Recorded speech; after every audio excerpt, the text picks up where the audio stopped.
Thank you. Put it, there's a leech right on the little place there.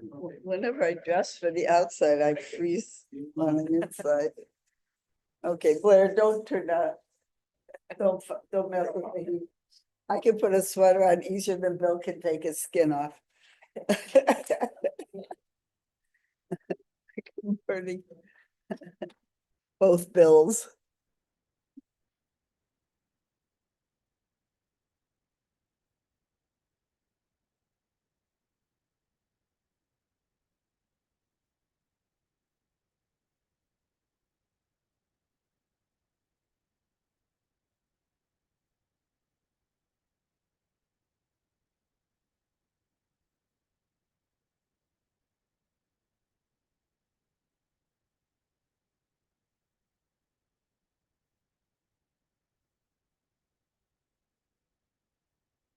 Well, we fixed for a quorum.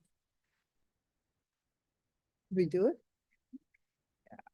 Mavis, Caius, Yeah. Carver, Young. Yeah. Yay, quorum. Yeah. Penesis is here, Ted is here. Very good to go. We're good to go. Is she just sitting? I'll ask her if she was speaking or not. She doesn't usually speak, Oh. she just comes Oh, and, yeah, she's like one of the right. yeah. Probably say no. I don't, I look around.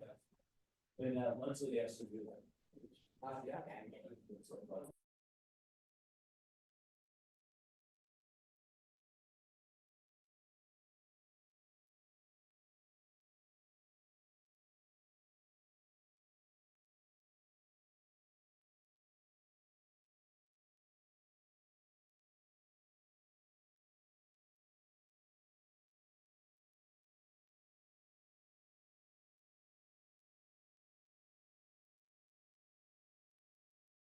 Done now. Oops, I didn't mean to mute.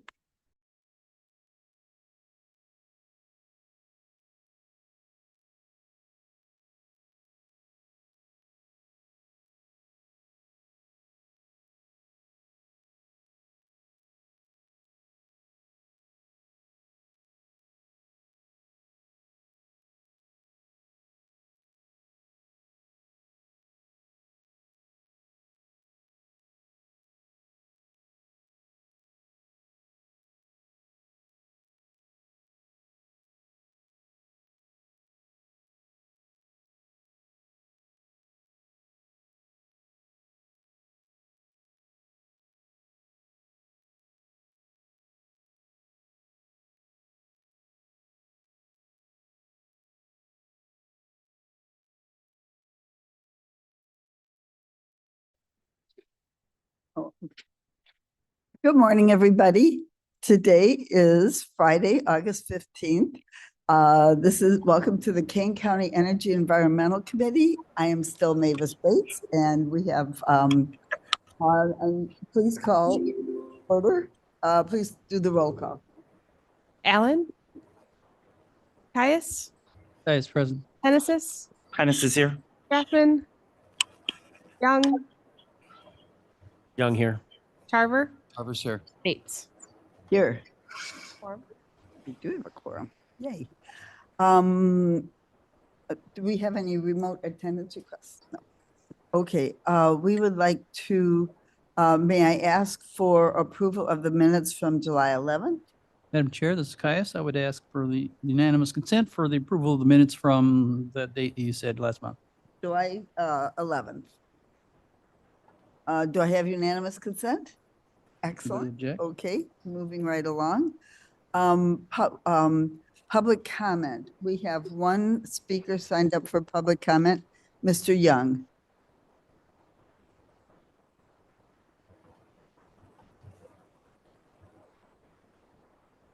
David Young. This morning, there will be a presentation about air quality in Kane County. Wildfires are a major contributor to poor air quality.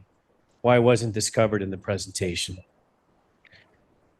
Is this part of some kind of an agenda to make people think that air quality is poor in Kane County, which would allow you to manipulate people into changing their behavior?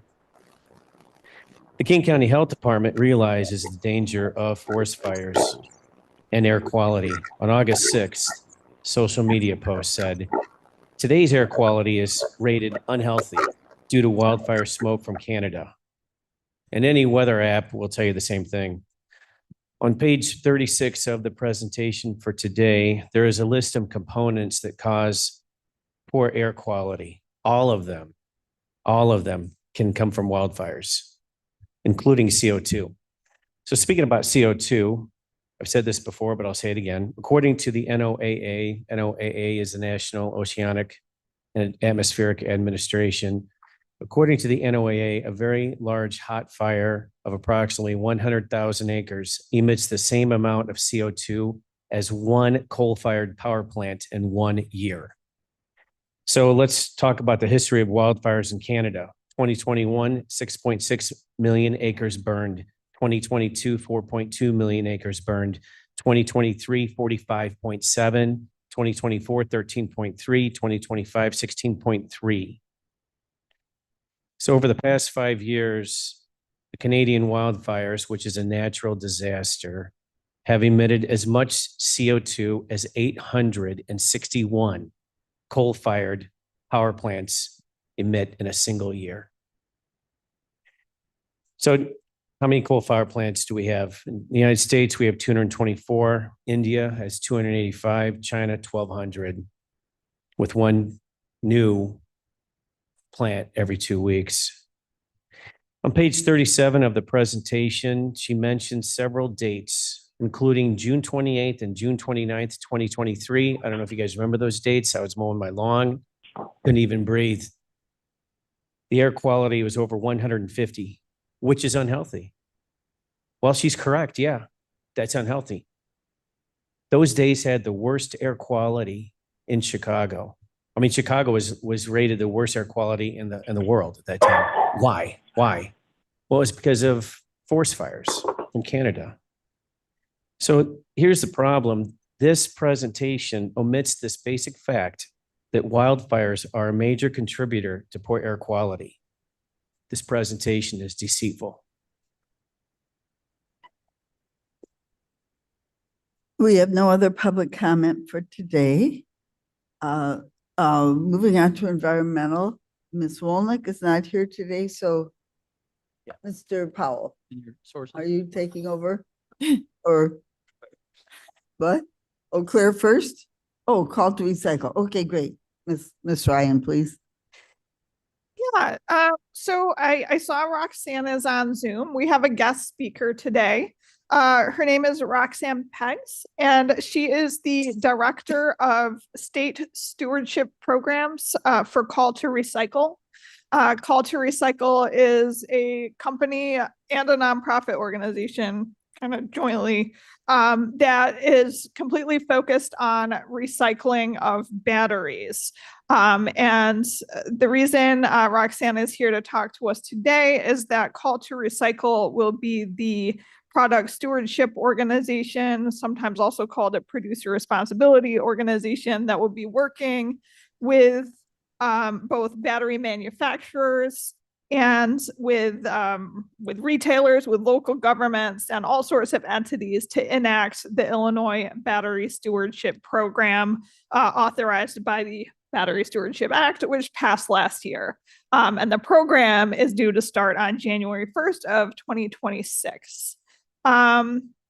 The only other thing I guess I would say, one of the reasons, I mean, we like to recycle everything all the time, obviously, but one of the reasons we're so concerned about batteries and really happy to have this program coming on board is that batteries are, by a significant factor, the most frequently identified cause of fires in recycling facilities when a cause can be identified at all. So, you know, it's a good environmental thing, but it's also a matter of safety at these facilities and cost reduction associated with having safer facilities. So I'll hand it over to Roxanne.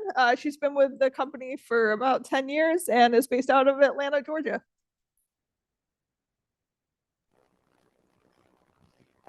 where I am going to figure out how to share my screen here. There are some audio issues.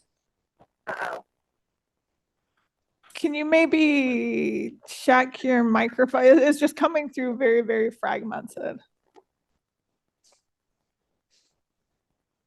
Like, slow internet. Um, Is your video on? If you turn no, your video, I turned the Oh. video off. would you be able to call in? Yes. Did that help at all? No, not really. Let's see. We redact it. Well,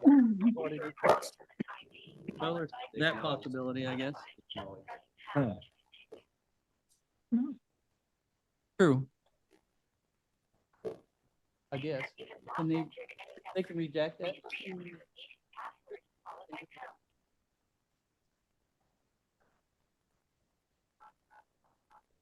Yeah, I don't think it's a biggie, Claire. I just wanted you to know. Well, I think it's fairly significant. I think if there's any possibility, I think it's a bad thing. Yes. We'll have to work on solving that problem later.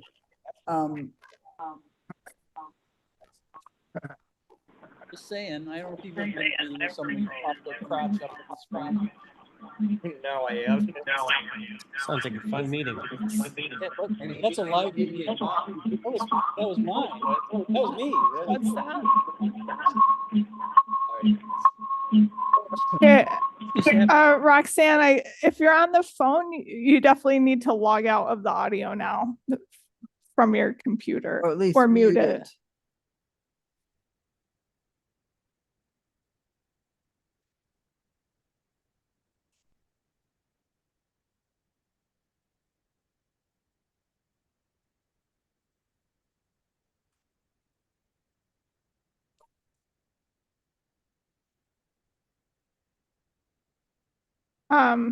If you press *6 on your phone, it would unmute the phone.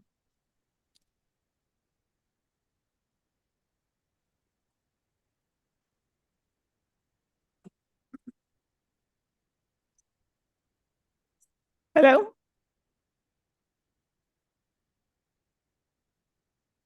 Oh boy.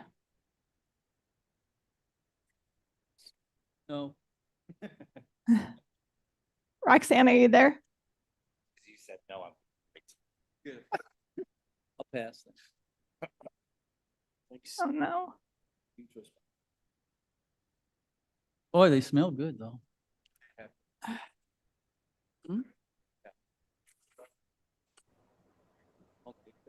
Okay, I'm hoping that because I wasn't muted, it was very strange. Okay, we hear you now. But now you hear me. Okay. So I went out and back in of audio. So, all right. So now I'm going to share my screen. Okay, thanks. That's working. It's great. In the Zoom meeting, on your computer. Yes. Okay, great. Yeah, you should be able to share that.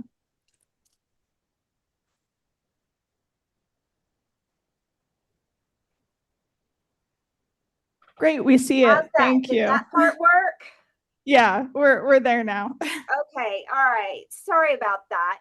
So thank you very much for Can we get a little having more me volume, please? today. I really do appreciate it. Like Claire said, I am the Director of State Stewardship, which means that I implement new state programs and I manage them once they're implemented. I've been with Colorado Recycle for 15 years in a number of different roles, and so this role is actually the newest to me, but I will say it's also the most exciting. So that is enough about me. So I'm going to talk more about Colorado Recycle. So Colorado Recycle is a nonprofit that was founded in 1994. And at that time, there was the very first of its kind, a federal extended producer responsibility law around NiCad and mercury batteries. Mercury is no longer in batteries. You can find some really old ones sometimes. I think people keep those like a little museum, you know. So because you just don't find those anymore. And NiCad was replaced. I mean, NiCad is definitely still out there. The batteries are really heavy. They last a really long time. And they are, they're out there, but they were pretty much replaced by lithium ion batteries, which are a lot smaller, a lot lighter, right? They're very powerful, and they also are can be very dangerous. So, so that's a little bit about that, of, you know, where we've come since 1994 when that first legislation was passed. At that point in time, we were funded by the battery, or we were formed by the battery manufacturers that were responsible for this. So we're mostly a voluntary program, have been for over 30 years. But then we do have states started passing regulation. Vermont was the first one to ever pass a primary battery law. And then, you know, there are some states that have additional regulations around batteries in DC, Minnesota, and New York. So we were fully designed to administer a battery stewardship program to meet these laws. That's why we exist. So I'm going to come back to this, but this is pretty much, if you look at this, this is pretty much like our world. So we work with the producers, the battery manufacturers. We educate consumers. We have a collection program, and then we sort and process the batteries and then build other materials. I mean, that's pretty much the circle of life for Call to Recycle. Just real quick, I'm going to go into like what is just a reminder of what is an extended producer responsibility, or EPR. And basically what that means is that the producers, or in our case, the battery manufacturers, fund a collection and recycling program.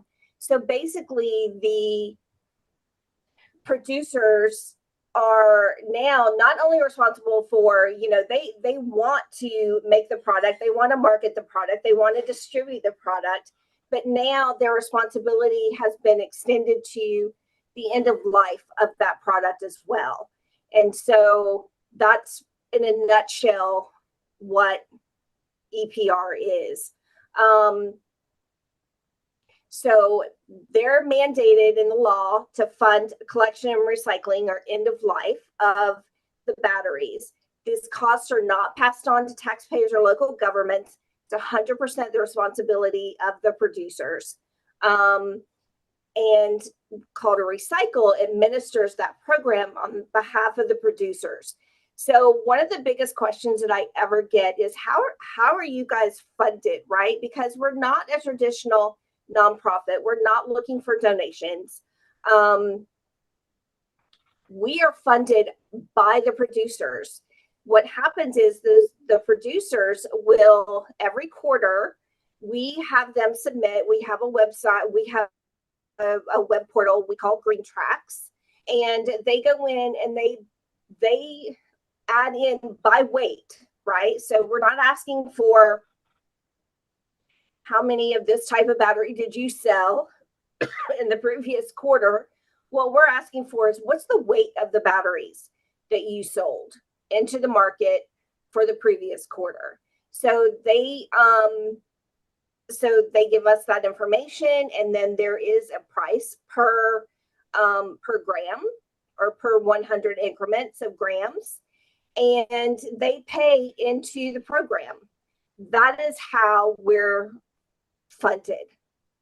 The producers pay in, and then we're able to run a collection and recycling program and recover materials.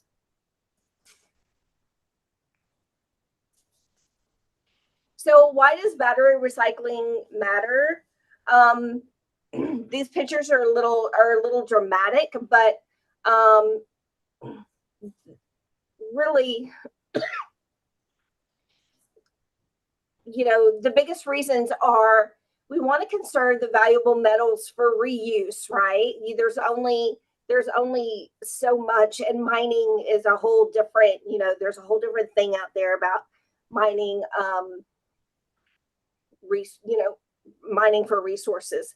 So we also want to reduce the hazardous waste in landfills, right? So whatever in the law in Illinois, there's a landfill ban starting on January 26th of batteries. You can no longer put batteries in the trash because they do not want them in the landfill. And then it also prevents fires in homes, trucks, and facilities. I'm sure you've heard of, I would imagine that everyone's heard of some kind of battery fire.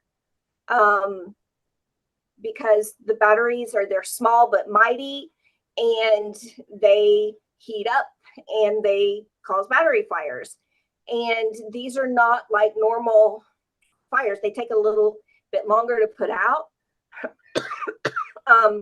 When we even spoke with the fire chief in Naperville, he was telling us that when they go out to a battery fire, like they expect to stay an extended amount of time, because they can, even after they put the battery fire out, it can reignite. And so they're just unsafe. So the type of batteries that the law covers is pretty much any portable battery that is not embedded in a product, right? So if the battery is easily removable and it can be replaced, then that is what is covered. So it's for the single-use batteries and for the rechargeable batteries up to 11 pounds. And then there's also, and this is huge, is that medium format batteries are covered. So these batteries are the ones, think about an outdoor power tool battery or an e-bike battery. These batteries weigh from like 11 to 25 pounds, but their watt hour is from like 300 up to 2,000. Right? So it's still a portable battery. It's just more powerful. And those are covered in the legislation, as well as damaged and defective batteries, right? So if you have a lithium ion battery that gets put into the lake, it is now a little bit more volatile. Lithium ion batteries and water don't mix well.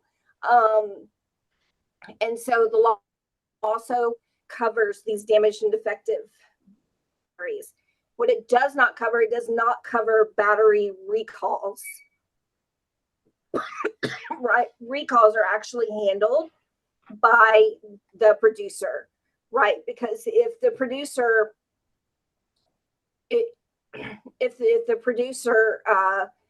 manufacturer produces a battery that needs to be recalled, then they need to pay for that recall separately. So that is not part of the law.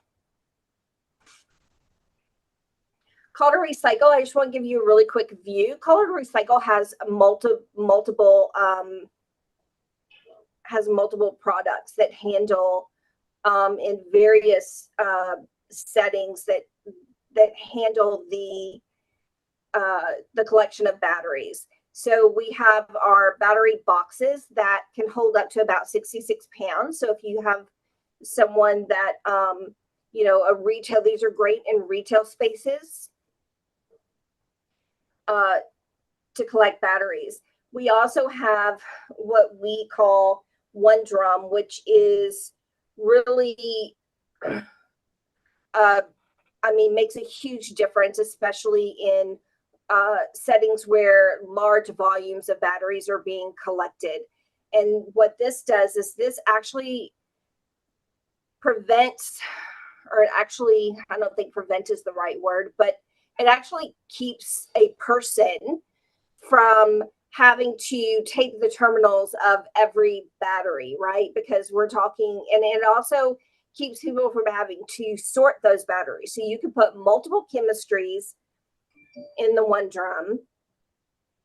Multiple chemistries, there is not a cap on the watt hours. There is a weight. So, 500 pounds of batteries is the cap. And basically what this does is it has a compound that is like little glass beads, kind of, that actually suppress the fire. So if for whatever reason there's a battery in there that wants to go into thermal runaway or wants to ignite, it actually would suppress that. And the glass beads kind of melt around that battery. So it's very safe, eliminates the need to have to spend a lot of time taping terminals on batteries. And we also have a training that goes with this that actually certifies a facility for being able to ship the drums.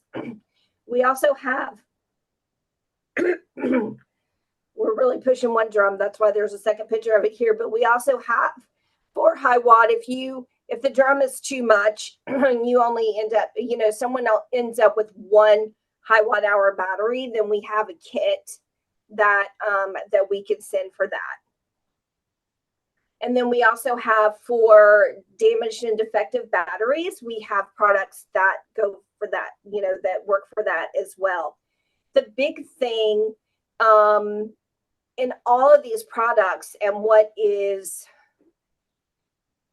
it's why I'm so passionate myself about the EPR laws, and it's so great, is that our program, because the producers are paying for it, our program is completely free, right? So, so there is no cost to participate in collecting the batteries.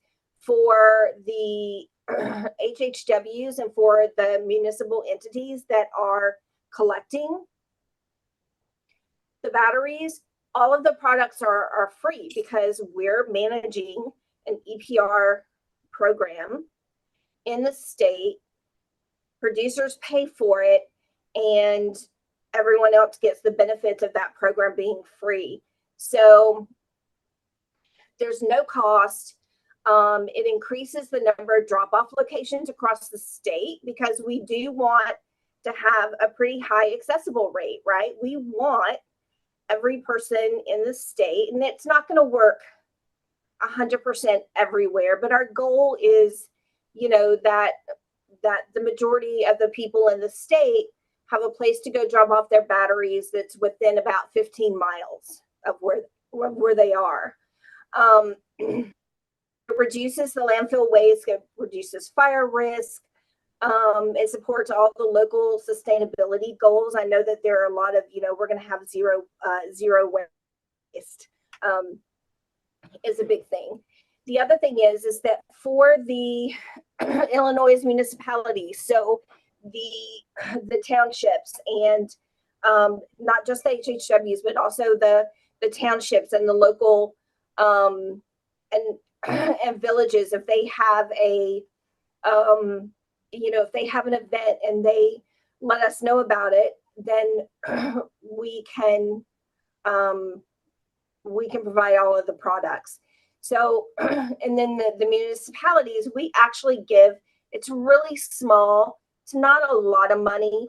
It's a per pound,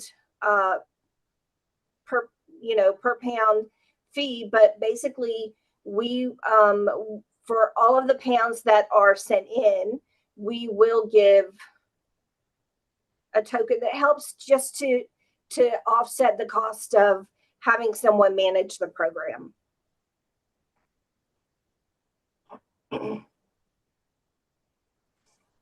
And then just some fun facts for the Illinois plan. There are things that are more exciting in some of the legislation than others. But just so that you guys know, Illinois, this is the largest all battery program in the US, right? So this law passed, and we have programs in Vermont, which is really small, and DC, which is really small. In New York, it's rechargeable batteries only, but in Illinois, this is an all battery program, includes the medium format batteries, which makes it the largest to be implemented in the United States. One of the beautiful things about the law too is that for retailers, only batteries that are produced by manufacturers that are in the program. I apologize, my slide, I left out a whole sentence. But only the batteries and the producers or the brands in the program can be sold into the state. Can be sold by retailers in the state. So if there's an obscure battery that is not part of the program, that brand isn't, they're not participating, then they have to stop selling into the state. So every battery that's sold into the state should have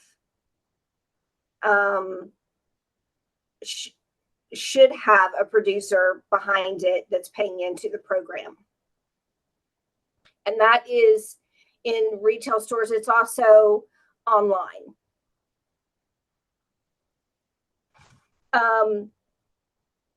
We are meeting a lot of great people in the state. We are, and so we're developing some new partnerships, and we're working with some great partners like Arcwood, eWorks, and Clean Harbors. So we're partnering up with people who are already working in the battery space for the state, and we'll be working with them. And it's a cost savings for them too, right? Because again, if they're already in the space, they're probably paying currently for some that come January 1 will be free. We will be offering some various signage. We've started, which is really exciting. We've started looking at some signage for the HHW facilities. And then of course for retail, we've got things like shelf toppers and window clings that we'll offer. And then we'll be starting, you'll be hopefully be starting to see various campaigns for battery collections probably in November, December.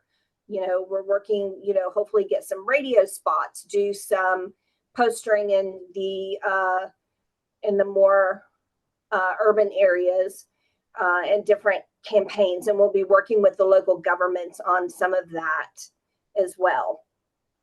So we're really, really excited about our plan for Illinois.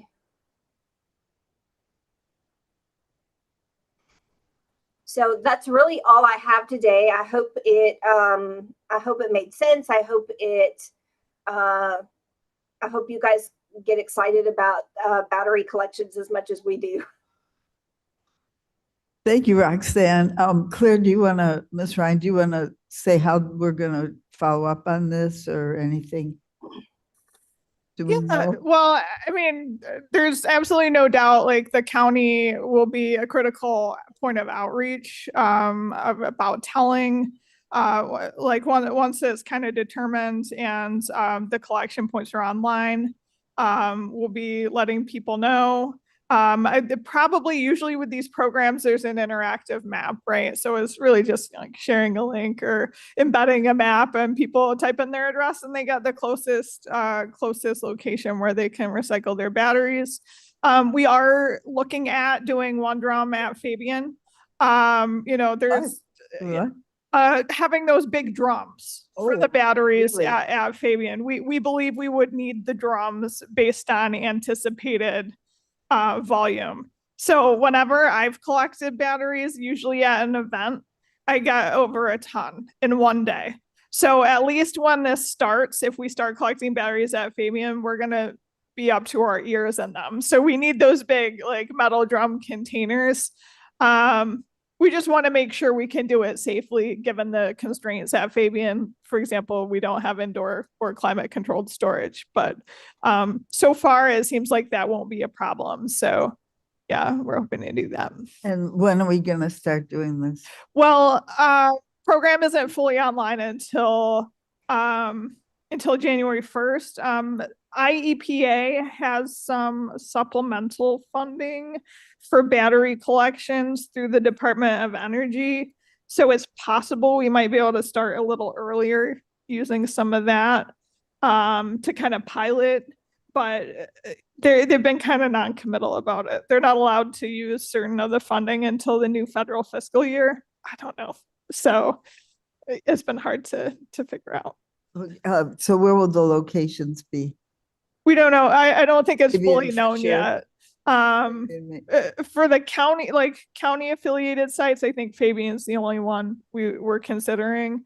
But I think a lot of retailers, so like Home Depot and Lowe's, just as two, already accept all rechargeable batteries and Call to Recycle is their partner. I'm hoping they will just kind of transition to accepting all batteries under the state program, but I'm not in control of them, so I don't know. I And have a then- question for Roxanne. I know everybody's wants to ask questions. Okay, I will stop for the moment. Mr. Caius? Yeah, I have a question. Back to the slide where you left out part of it. You said batteries only manufactured or only in the program will be allowed to be sold in the state? Correct. So, we already have over 600 brands that are supported to be sold, that can be sold into the state.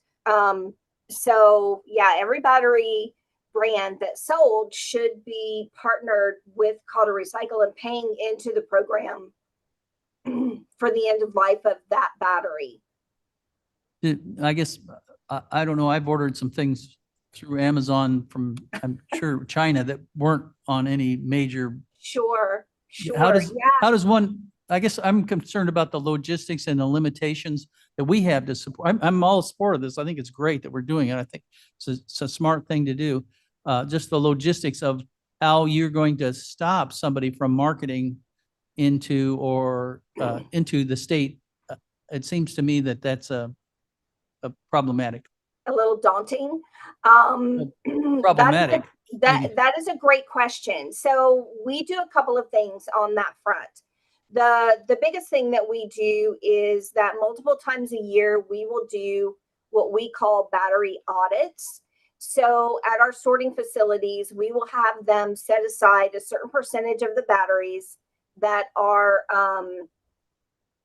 from the state, and they will go through and they will actually log the brands of the batteries. Right now, there's some, of course, that aren't going to have names on them or whatever. And there's always going to be a certain percentage of those. It's not 100%, of course, but that at least gives us information so that we can then go back to those producers and say, hey, you're not allowed to sell into the state of Illinois because you're not part of the program. And that's a huge incentive for them to be able to do that. We've worked with Amazon in the past to say, you know, hey, in this state, these batteries can't be sold because, you know, whoever is refusing to participate in the plan and it's against the law, and they react to that as well. The other thing is we actually do, you can imagine, you will not cannot imagine the amount of pictures internally that, you know, when people are out and about, that they go out into stores, a lot of the smaller stores, and, you know, we can make sure that way that whatever's being sold, we can reach out to the producer if they're not already on the list and complying with the law. So it's not 100%. There's always, we call them free riders because basically they're getting, you know, their batteries are being recycled responsibly at the end of their life, but they're actually not paying into the program. So there's always going to be some of those, but we do have those two things in place to try to identify those batteries and get those people on board.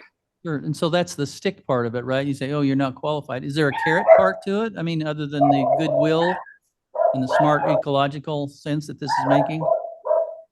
It does, but I would just say that in all, you know, it's not. Your dog is out of order.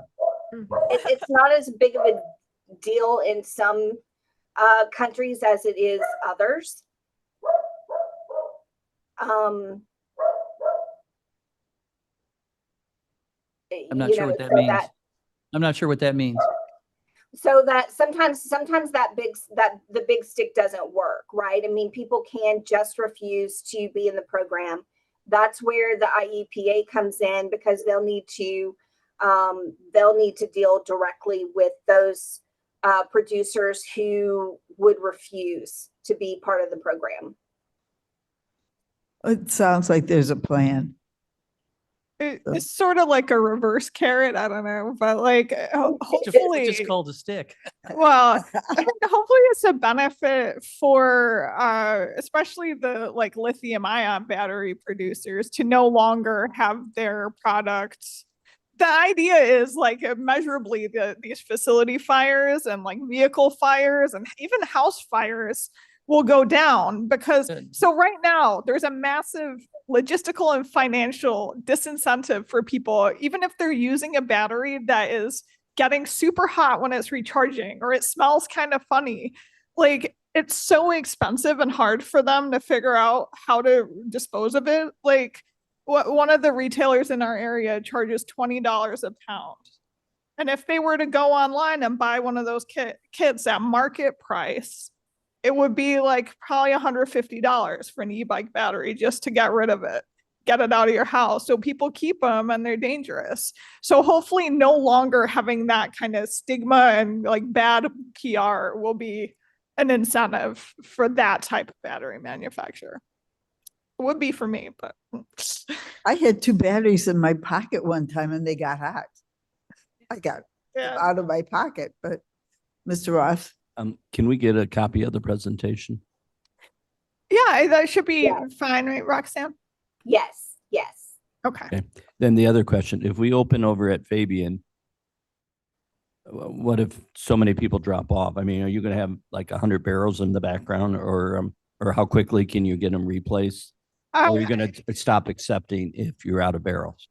The like We need to think about is all. Yeah, speed of turnaround would be a Roxanne question, but you know, you got them in increments of 2, I think. So we definitely want to start with 4, which is going to hold a ton. I would say 8. 8, yeah, maybe. Yeah. Well, especially the initial rush once you start advertising. Yeah. Yeah, we can send 4 on a pallet at a time. We can put that on a schedule, or we can, you know, you can call in and request more. Okay, thank at you. any time. Okay, thank you. So, Mr. Genesis, You had a question. David had a question. David, Mr. Young. David Young, it sounds like there's zero cost to the county. Is that correct? I mean, these pallets of, we don't have to pay for those drums. We don't have to pay for the boxes. We don't have to pay for anything. Is that correct? There's technically income to the county for collecting them. It's a, you know, it's not a massive amount, but I think the last I heard it was 20 cents a pound. So if Yeah. you ship a ton, you're getting $100, I think. My math is wrong, but yeah. Okay. Mr. Genesis? What is the approximate cost to the manufacturers for participating in this program? Because, we're talking about the carrot and the stick. We want to make sure that all the manufacturers are participating in this program. What is the cost? How do you calculate that?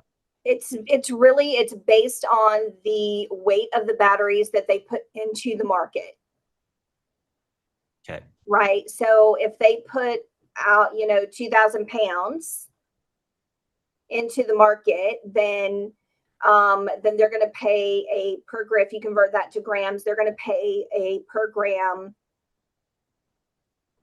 price per.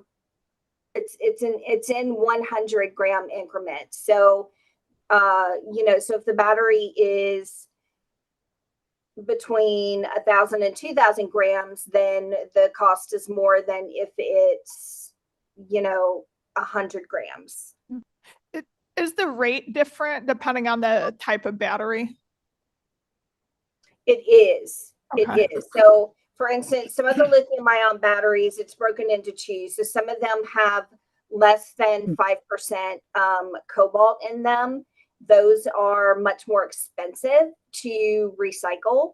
So the cost on those is a little more than it is for the lithium ion batteries that have over 5% cobalt content.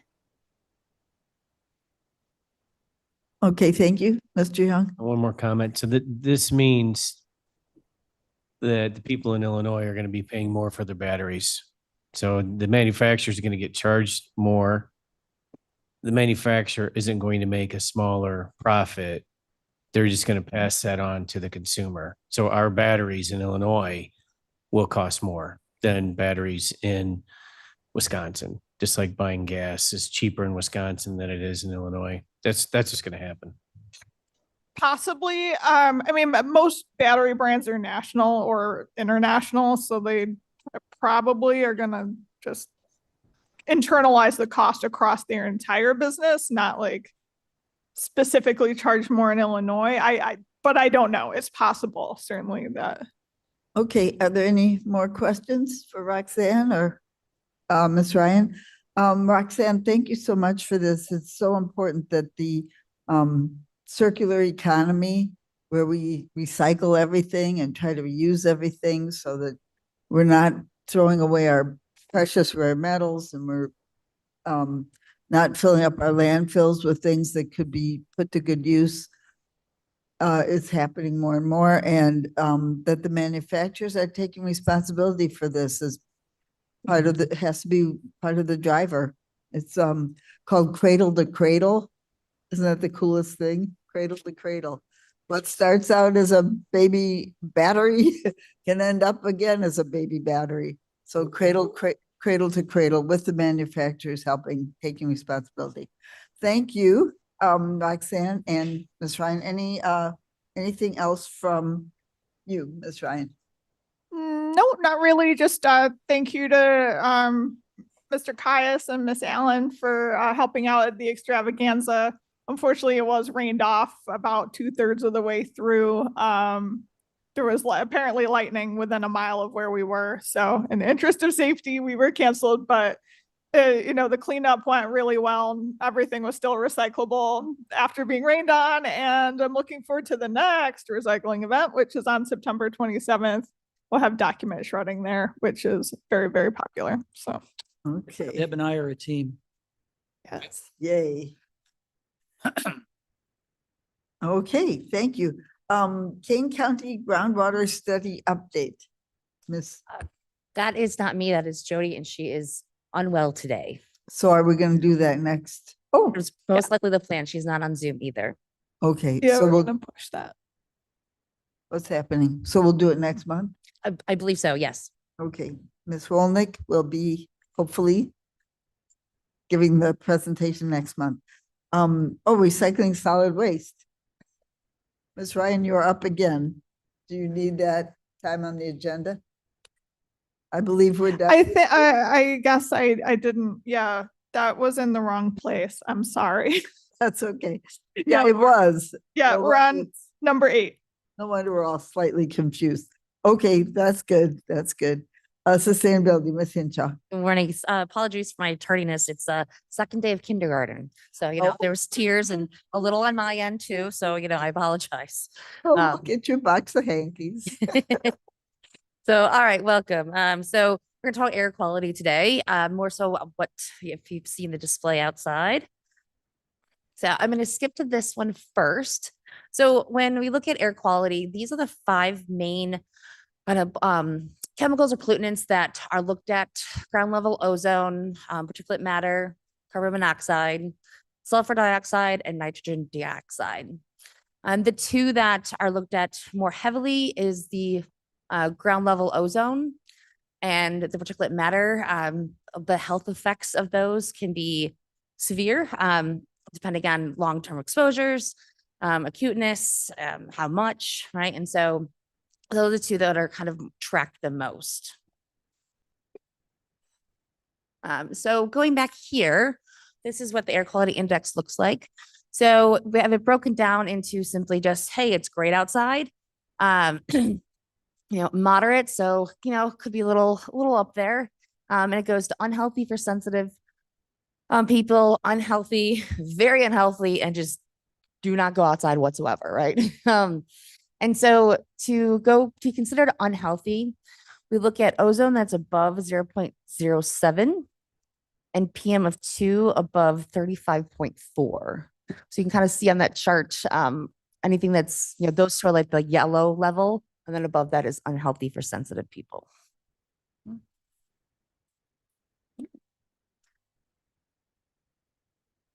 So this is what we have for Kane County since 2020, 2022. We have roughly around 40 something days where the ozone was above that 0.07. And we have 5 days over here where it is, above that 100 threshold, or there's one that was like 99.6 or something on there. So we included that on there. So, but this is looking at from 2015. So we're at 67 days above 100. But I did want to note that not until 2023 that there's 2 stations that are official for EPA, one in Elgin and one in Aurora, I think. And so they only did it every 3rd day. So it is the most accurate that we have for some reason. And now they measure every day. So there may be more on there, not sure. But you notice on both of them, the major day is June, or the major month of them is in June. And we'll talk about that in a minute. So I originally wanted one of those little ones that I wanted to take to a table to be like, oh, this is what the air quality is, just a little tiny thing. And then Austin was like, why don't we get one for outside? So we got both of them. So we have the one outside that you can see.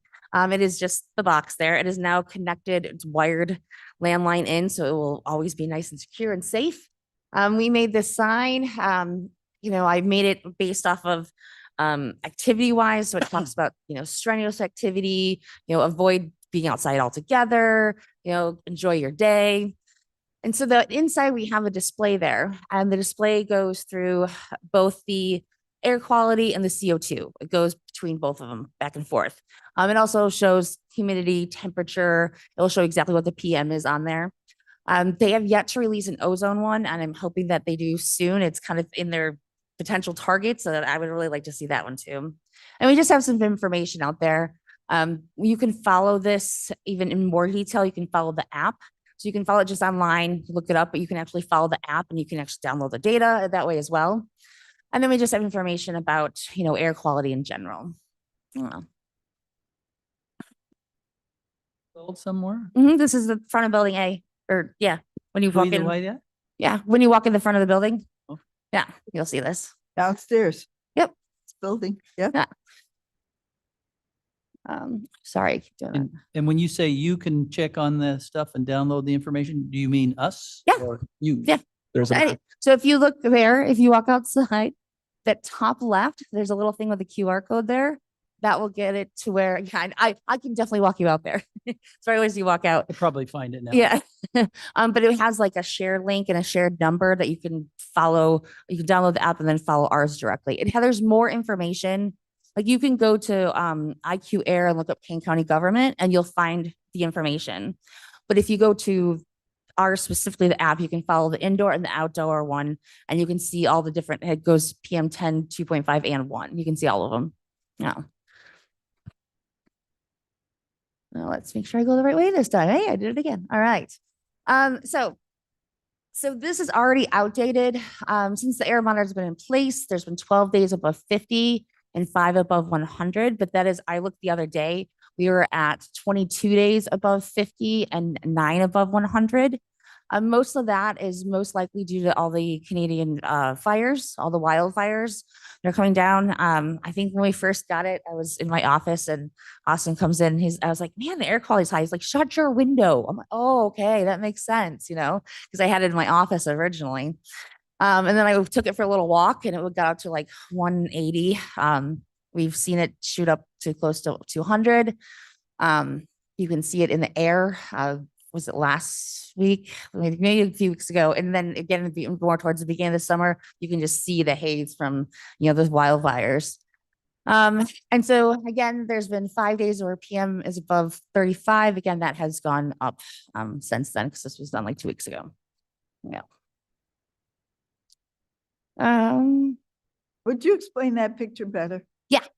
So what this shows Oh, our no, the one with all the machines, well, with the monitor on the Yes. inside. So if you're looking at the very left, so that's outside, right? So that's our monitor, that little, I don't know, came through the right. White box. Thank you. Like the rectangle thing. And then that's the sign we made. And so each day we went through a couple different things. That red clip is actually a hairpin. I have multiple colors if anyone would like an arrow. But that seemed to work the best. We tried to get some magnetic ones that didn't work. So it's a girl's hairpin. So do you or Austin go out and? Austin changes it every morning. Yeah. Every morning I come Yeah. in, I check the app and then change it depending on that. Right. And then I'll check it regularly in case any changes happen throughout the day. And then if it reaches above 150, then we post on our Sustain Cane Instagram page of like the air quality day is unhealthy. And then we link the health department's website for people to get more information on that. And the health department has this information on their website as well, too. From our? Mhm. Yeah. It's attached to the health Mhm. department website? Yep. Great. Yeah. And then what's all the stuff? So the stuff on this side, so we have just a little display. So we have masks out there. Again, it has nothing, it's just simply if it is really bad out and Austin is very great about, hey, it's really bad, I'll put on a mask, and just, it's awareness, right? It's awareness that, it's not, you can't often see it. Sometimes you can, but it's off in the distance. And so it's just awareness for people to know like, hey, today's not a great day to be outside. It just, there's a lot of health effects here. There's also just a little pamphlet there. We thought extreme heat because it has been hot, and that's our extreme heat information. And then the other one up there, we're still working on our sprinkler system. I've gotten about 6 now, like solid for our sprinkler irrigation system. Okay. Still working on getting some more. So that's just the information. And then that's the display that's for inside, but the inside shows outside and inside on it. If I could add one quick point before get to your question, Bill. When you get to the unhealthy part there in red, if you spend longer periods of time outside, think of it like you're smoking a cigarette. As health experts have mentioned, it is like you're smoking a quarter to half a pack of cigarettes if you spend long periods of time outside. So if any regular person or citizen in Kane County asks about that, that's how you could probably easily describe it to them. So this is on our Sustain, where do people look for the app, or where do they look to see it on the Sustain Cane? Yeah, we have a I'm still working on it. I published it, but I'm still working on the air quality website now. Okay. Yeah. Did you mention, can I follow up on this? Mr. Kais. You said you go to Kane County countyofkane.org and just type in IQ. Oh, for the IQ Air. I also can send a link. I wrote an article in Kane Connects. I can send you the link. So if you go to IQ Air, and type in like Kane County government or Geneva, there's 2 in Geneva. You should be able to find ours. And that's just like I go to IQ. air dot something. I want to say .com, but I'm not positive on the top of my head. Because I can't go to county and then go to IQ. IQair.com. Yeah. Yeah, I think it's .com. Yeah. Yep. Then there's airnow.gov as well. And this is from our censor? If it says King County government on it, yes. Yep. Yeah, King County government. Yep. That's us. Yeah. So you can see, again, that one doesn't show the CO2. It doesn't show, might show humidity on that one. But the app, again, lets you follow both inside and outside. It does. When you go to iqair.com, it pops up actually for some reason, maybe because it's in the center of the county, Village of Campton Hills Oh. is what comes up. And it shows 69. So we're at moderate air quality. 78, it looks like in Geneva. So a little bit higher. It's yellow today. Yeah. And then lastly, which I think was really interesting, we've talked about, looking at carbon dioxide in Kane County before. And so again, ours was put up just July 1st. There's only a little bit of data there. But there's a one day that's really high for some unknown reason. I should look back and see if I can see what else parameters were going on that day. But it really does follow around between that, that 400 to 450. If we looked yesterday, I think the one in Hawaii was at 426, I think yesterday, parts per million. So we're right there along with it. Oh. So the average is 450 or 3. The average, 425. around now would be about 420, 430. Yeah. So we're hovering around there. You got the days that are, lower around 400, days around 450. Yeah. It fluctuates depending on the season. Yeah. Yeah, that too. Will definitely fluctuate. Like in summertime, it typically goes down because you have more trees that consume that carbon dioxide, and then vice versa in the winter. The earth is breathing. Mr. Gaius? Sorry. I just And lost my- that the was- Earth is breathing. You lost me. Yeah. And that compares to the other, back to that chart again. I'm sorry, I'm a slow learner. This one? The left side is the It's global Mhm, yeah. CO2. So So I just we're in the yeah. 400, 450, which is a global. Mhm. Yeah. Mauna Loa is Slightly like better. thousands of feet up in Right. Hawaii. So that one's Mauna Loa. So Mhm. that's like what they consider the base. That was one of the first ones they had that started in the 70s. And then of course they pop up all over, more official ones, but they still always kind of go back to this one. As kind of more official one, at least Okay. through like More- NOAA and EPA, just since it's been the More, longest. more data. You got more base data. Sure. Yeah. Yes. The Keeling curve. You just have to say that. Mr. Roth? I had a question. Does the indoor one, since this is an old building, does it ever get worse than outside? It has, the CO2 has gotten worse. I noticed the other day, I almost went out there. I was like, Okay. oh, Austin's Michael, are shaking his you head okay? no, though.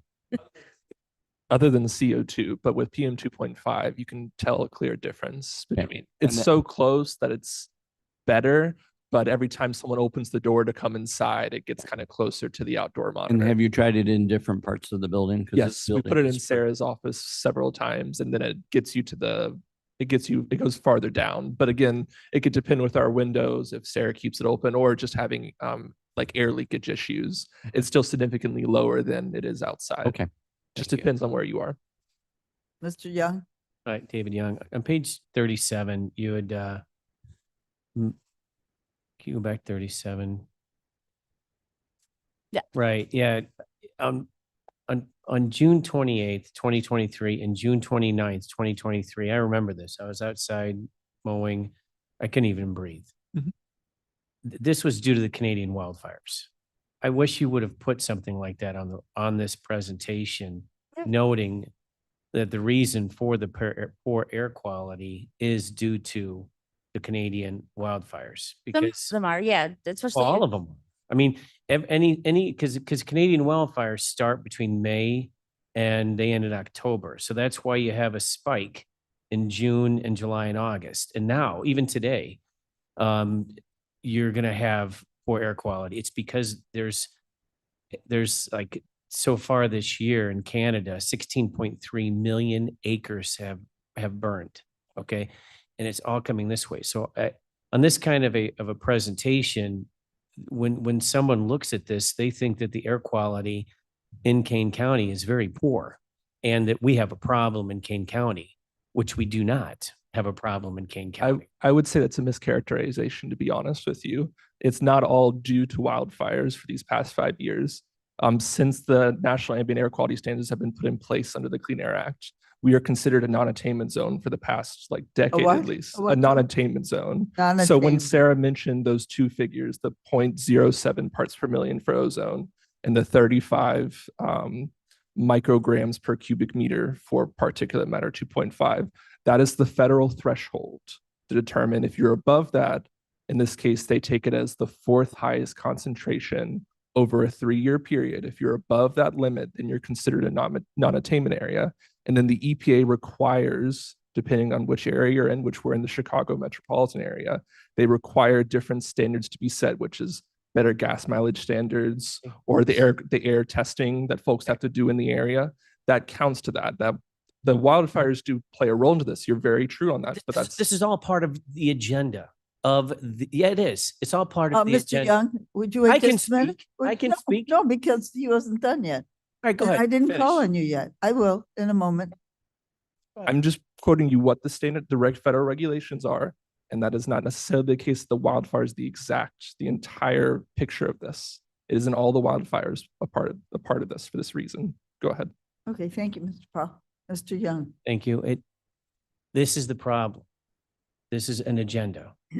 Because you just said it. You just said, and if you are on a certain level, what we need to do is we need to improve the gas mileage of the vehicles that we drive, probably improve and increase the number of electrical vehicles that we have. So this, and not stating the reason for those dates, June 28th, June 29th, 2023, as the main reason of the Canadian wildfires, not stating this whole thing is an agenda. And the agenda is to, hey, David, you're not going to be able to drive your Toyota Tundra truck anymore, or you're going to be able to drive it only 3 days a week or whatever it is.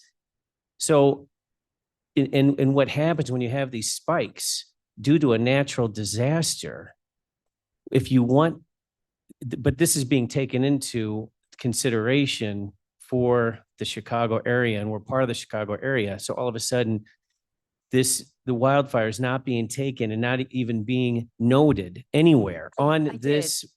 Well, no, it's not on the, it's not. Correct. It's not on there, but I did state it specifically. You say, but Okay. put it on the web, put it on your presentation.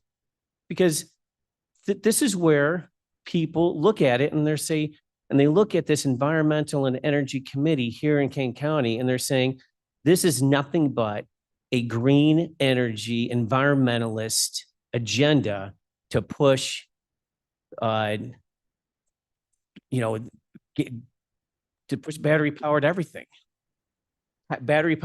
So Push healthy air air quality standards. well, but the thing is, the problem is, note that our problem that we're experiencing on these days and in that month of June is due to the wildfires. Okay, note it. Okay, I will make sure that it's on the slide for sure. Yeah. Mr. Caius. Well, it was just, would there be a problem? And it makes perfect sense. The more information, the better. Yeah, I can That update there it. was even Yeah. a percentage of what they expect that came from the wildfire versus what came from local. Yep. Carbon generated. Yep, for sure. I would like to point out and note, though, that the IEPA doesn't even specify that in their air quality reports.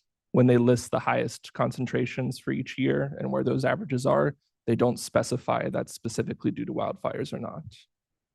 Okay, well, I think that then speaks to Mr. Young's, if you don't mind, it speaks to his, that if all the information is not in there, then that becomes part of the dialogue for whoever wants to interpret it a certain way. And Yeah. if we want to be above and beyond, I think the clarity is important. And I think that. Yes, I would that love that would be a- feedback from the Claire, IEPA as well. put down a couple We come back to, where, be a problem, put that on there? I don't think so. No problem. That data is available, right? Even though the EPA doesn't put it out? No, you can track the data every single day. You can go So, on the EPA's website. You can I download the see data You've got the equipment here. every day. You can do it. till So yesterday. You can there's get no reason yesterday's not to data. put it on there, I Mhm. guess. So to your point. Blair, could you go to the slide that had the many bars up, vertical bars? I don't know which one. This Keep- one? No, the many that showed all, that showed Yeah. the. This was There. this was just Oh, from June. One more, a some- different one. Who's got the clicker? I do. Okay, the one that showed the 400, Oh, the CO2? is this it? No, here's the CO2 one. Okay, so. Oh, and this was all July. Yeah, because we didn't put it up 22. until July 1st. I mean, we had it longer. We just didn't have the outdoor one. Okay, Yep. so it'll be very interesting to find out what our year-round Yeah. data is. Yeah, and I mean, it's very clear that wildfires are have a huge effect on this, and we're and our, specifically in June, Mhm. especially right now, and again in 2023, there's no doubt. And so awareness of just it's unhealthy, regardless of whatever, if wildfire is not wildfire, it's just unhealthy right now, and it's not just Kane either. It's across, you see, it's Mhm. across the board, across Illinois, across Missouri, it is. So yeah. Mr. Tarver? Quick question, Austin. On the dates that it does spike, does the IEPA, if I said that correctly, do Mhm. they indicate what the spike is due to? That I'm unclear with. I didn't get in the reports. They don't specify that. I If it don't was on their know website? I don't know on their social media or website if they do specify that, to be honest. I don't know, to be honest with you. I haven't had the time to check that, but I can do follow up on you with that. Mr. Genesis? Yeah, so that spike, Chicago area was the highest in the world. Now, the majority of that was obviously because of the Canadian wildfires, but we're in a non-attainment zone here in Chicago. I'm assuming that we were the highest because we're a non-attainment zone. We already have a high level of CO2 and all the other pollutants that are out there. Correct? I mean, that's why we're the highest, was because there's other levels since we're in a non-attainment zone. And I don't know how many non-attainment zones there are in the United States, but Chicago area is in a non-attainment zone because we have a high pollutant level here. It played a role, but I would say that the wildfires themselves were the major contributor for that. No doubt day. about it. No doubt about it. It's But just we were that the highest floor in the might be world slightly those higher. 2 days. The Chicago area was the highest in the world those 2 days. Mhm. And I'm going to say that, yes, the vast majority of that was because of the Canadian wildfires, but also there were other pollutants in the air that caused us to be the highest. Mhm. So I'm just going to state that. Mr. Powell, do we know what it will look like when the forest fires have, when we're out of the fire season? We are still in non-attainment, correct? We'll get back to seeing regular days where it's like in the green zone, where it's good, where you get some moderate days. But again, the standards are set to such a strict level that it gets very sensitive, like I mentioned, where it takes that fourth highest concentration over a 3-year average. Uh-huh. So the federal government have already set those standards to be extremely strict. And I think just recently they upped or made the particulate matter standards even more strict, whereas ozone's kind of stuck at that 0.07 for the past decade. So even when we are out of forest fire season in Canada, we are still usually not in the green zone. We are. No, the majority of your days are perfectly fine. It's just there's a handful of days each year, like you've seen back in the graph there. I think it's probably majority in June, probably about 5 to 6 days a year that get up above this level at a consistent level. And that's where those readings are important and necessary from the federal government, from the sensors we have in Elgin and at the health department building. Okay, thank you. Mr. Young. Just one more. So I planted a couple of trees and bushes just a couple of years ago, and I was looking at them this year and I was like thinking, why are these growing so much this summer? All the CO2. Well, Don't might be know. the sunshine's longer. Not sure. I don't know about Bring that. it in. There you go. Okay, any more questions about this? There, applause. Ms. Hinshaw, Yes. switch together, update. Switch Together. So Switch Together, they've changed their name about 10 times since I've been here. Not Why? really. Why do they keep switching? It's I don't know. ridiculous. That's good. was- That's good. That's good.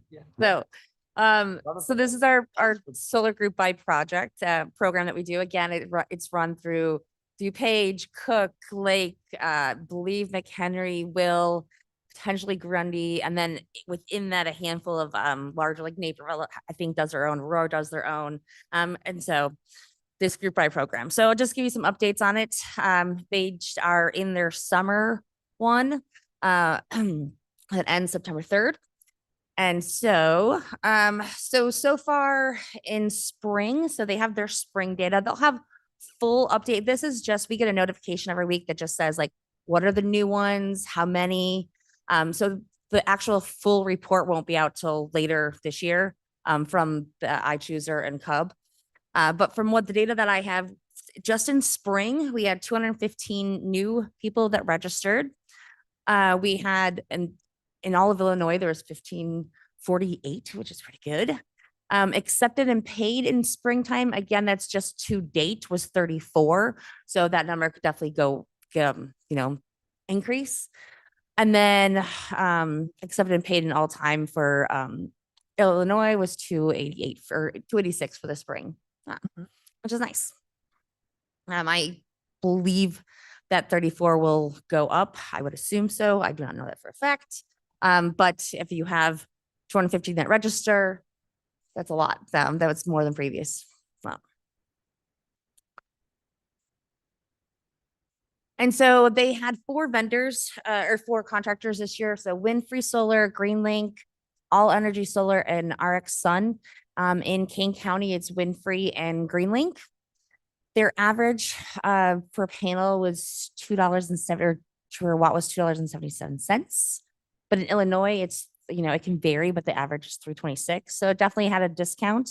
Overall, they kind of did just an average, right? They could save a little over $5,000 just simply by doing the group by project with the lower amount. Wow. And that doesn't include any of the, incentives. That's just the group buy. So I would show you, I did my house, for example. And so some of the different discounts they provide. So my house was estimated at $22,000. I have now gotten a more clear. This is the one you go online. You just put in what you think your house is, which direction it looks. This is, a very rough estimate. And then they come back with a more rigorous estimate once you give them more information. And so the estimate was $22,000. Potential tax credits, where the federal tax credits were $6,000 back. Additional incentives, they did have ComEd on here. And so we've actually talked to them about, and it does, if you click on the more information, it's very clear what they all are. But we did talk about them to see if they can rearrange the formula a little bit to know the address at all and see if they can take out the ComEd for people that don't have ComEd, just so you could see that final price. And I mean, mentally math, I just looked at it and I said, okay, that's $2,000, like I'll have to take out the ComEd, but it was good. I got feedback from, a resident. I thought that was pretty good. So overall my $22,000 would end up costing me around $6,000. And what I didn't know at the time, they have a 18-month 0% interest. So that 18 months, they basically give you that amount that to cover that gap between, so they'll give me 22,000 or whatever I need, right? And then I don't have to pay anything until I get those incentives back. And then I owe those incentives, and then the rest is my loan for the rest of the time being. And it wasn't bad. I have not decided yet. I have not got decided yet, but I'm still on the fence on this one. Simply because when they redid it, the net cost was a bit higher, and I just, need to think on it. That's all.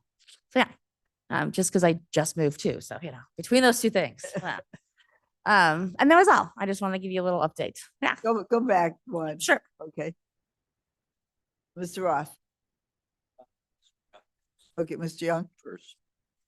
David Young, so obviously you spent a lot of time looking at this for your house, right? No, not really. Like Oh. the question, so you register and then the questions for the beginning offer here. Again, since then I've been in contact with GreenLink, who has gone through my house more in detail, what my square footage is, what my electricity, what is gas, what is electric.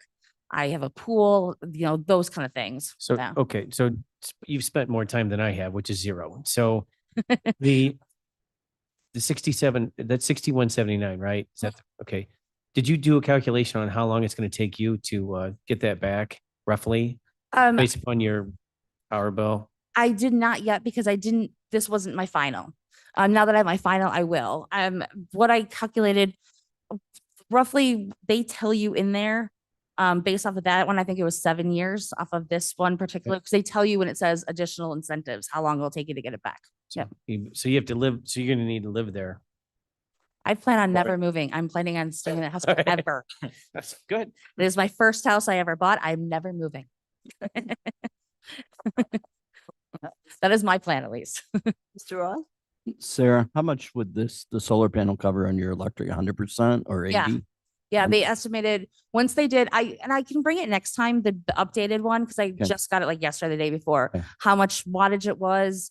And they looked at my electricity bill, which was my first month of a new house, and I had no shades up. So it was quite high and just a general with no shades, no curtains, in 100 degrees. But they took that into consideration and just kind of calculated what I would need. Yep. Okay. And I can show you that next time. All right, thank you. Yeah. Mr. Prentice. Question. Okay. September 3rd, 2025, the deadline. I know the federal incentive is going to be going away this year. Yes. What is required for you to meet that September 3rd deadline? September 3rd is just to register for the group buy. Just to register. Just to register. Yep. And so I registered, I pay, and they do take a deposit, which is 100% refundable, simply because they just don't want hundreds of people or however many. They want people that are, really considering it. It's a little skin in the game. Yeah. Yeah. And so, and then again, totally refundable. So we've talked with them at length, iChooser. We've talked with GreenLink. We talked to Winfrey. They are saying that they are going to do their absolute best. They cannot guarantee it needs to be installed by December 31st. Does it need to be up and running? That is a little unclear still. But if it's installed and in place and you have purchased it, at that point, you should be able to get the full credits. Well, it's a tax credit. So if you have the money, like you're talking the skin in the game, if you paid for this by December 31st, even though it's not installed, if you paid for this by Oh, it has to be installed. It has to be installed. it has to be But installed. but we believe it doesn't have to be permitted or up and running. Yeah. But I mean, everybody's rereading the bill over and Tax over. incentive from the federal perspective, it's a tax incentive that you get your break on your taxes. Tax credit, yeah. So yeah, it's a tax credit. So So if you owed $10,000 in taxes next year, you would only pay that's what I'm saying. If you $4,000. paid for this by December, that's what I'm saying. If you pay for this by December 31st, I mean, I guess, they could, go back and say, well, this wasn't installed on December 31st, so you're going to have to give back your tax credit. Yeah, don't it's iffy, and they're hoping that they can get everything installed in time, at least for They're going to residents. be, I think there's going to be a rush. Oh, everywhere. Everywhere. But I talked to Adam Perry at Winfrey, and he said they believe they still have the capacity, but they can't guarantee it. Right. The capacity to get it installed. So why were you waiting? Why was I waiting to? Pull the trigger on this? Man, I need to weigh out my financials. You want to wait till the last minute? Is that what? It is? No. All right, just saying. I need another day. I literally got the second email yesterday, the day before. New house, Chris. Yes, I would like to if I can, and knowing that originally I was like, well, I can't afford the upfront costs. And then once they told me about the loan program that they do, that I basically have no loan for 18 months. I have nothing to pay. And then I pay them all the incentives. I give them that upfront. So they get however much they get their whatever, their $10,000 back or their, 16. And then my loan is just on that remaining amount. That's what's so lovely about it, I think, because my loan is not on this full amount. Yeah. So Do it. I Sorry, I didn't mean to put any extra pressure. No pressure. Madam Chair, Mr. Young. if you go back to the slide, there's only 34 people that paid on this. Is that, Oopsie, sorry. because you had mentioned you accept, So that's what does that mean? 34 accepted and paid? so that means that they've registered, they've accepted a contract and they've paid for the initial getting, basically have been paying the installers already. Yeah. So And that's 34 this year? That's 34 in their spring campaign. So their spring campaign ran from February to May, something like that. That's Wow. very low. Yeah, well, it's 198, all time, but again, it's across all these different, the whole region as well. So you got 720, but it will, if we do all the ones that are all time, especially after this summer, I cannot tell you how many phone calls I've gotten this time. Just way too many. I can give you a full update once Well, they're I done. think I know I got my letter to the editor in The Yeah. Voice, Yeah. maybe in the Beacon. Okay. I'm not sure. Any other questions? So I think don't list maybe the everybody prices. knows that I was in this program in 2019 and I loved it. And they're still up there cranking away. If you want me to, I'll show you my energy. Okay, so one more time to the whole world, it's not too late to get the $6,000 tax credit, but don't By September. don't waste any time. 31st? September 3rd is the day to sign up. 3rd. The sooner the better. Last So day. you'll get your place in line. It's not too late, but you better hurry up. So, okay, any more questions? We still have 4 minutes before Miss Lewis crab asses at us. I have new business, if you're ready for Good. that. Yes, please, Ms. Inshaw. So I just want to let you know that we have been awarded 2 grants this past 2 weeks. One was Ooh. through Mayor's Caucus. I put in for a grant. Ann Wilford has been doing, and Rob Lincoln's been doing a lot with the flooding information, that they do a lot with that, their GIS stuff. And anyways, we were looking at different places to put in signs that said like, this area is a high flood zone. And so then I said, they're doing this grant for safety and safety and sustainability. And so I thought about doing a solar powered flashing flood sign. So instead of, when it does flood, OEM will have to go out there, put signs up, right? But this way it will detect the rain at, I believe, we need to measure the curb eventually, but I think it's 1 inch. And so as soon as it hits 1 inch of rain or whatever they set it to, once it's installed, it will start flashing big at you, be like, warning, warning, warning, flood ahead, like don't go. So it's very bright in your face to help people with that. And our second one, it was through a nonprofit had to do it. So I contacted Conservation Foundation, and they're the ones that are applied kind of on my behalf. So we are doing a tree for all new residents. And so they get to pick out of like 8 trees and like 4 different shrubs. And we're working with Fox Valley Realtors Association. And so we figure that we'll be able to give out with this grant, we'll be able to give out 120 like 3-gallon trees to new homeowners over the next year. Great. Yeah. Give it back. Okay. And And qualification is a new home, sorry. no. go ahead. Just not a new home, just a new homeowner. Home. Someone that, but yeah. Oh, okay. Nice. All right. We have any new business? Any old business? Oh, chair's comments. I do have. Oh, Mr. Roth. We have not, Energy has not presented their budget yet, have they? No, That I do not. no. Okay, I know Jody's not here, so okay. Energy budget. Okay. We'll do that probably soon. needs to happen, I think, sooner than later. Okay. My comment is the fires in Canada are being fueled by human-caused climate change. So has anybody called Canada? How are they doing up there? We need to, and climate change is being caused by all of the emissions that we are emitting every day. And whatever we can do, it's up to us. It's up to all of us to keep fighting climate change to the best of our ability and capacity. So by monitoring the air quality in King County, even on our good days or our worst days, it's helping us to remember that it's up to us to help fight climate change. So thank you once again to our fabulous staff, our fabulous committee, and I have a motion to Oh, no, I asked for, this is Caius, can I ask for unanimous consent? Is that what you're gonna do? Unanimous consent, put reports on file? any objection? Thank you. Now, may I have a motion to adjourn? Genesis moves Mrs. to moves, adjourn. seconds. Thank you, everybody.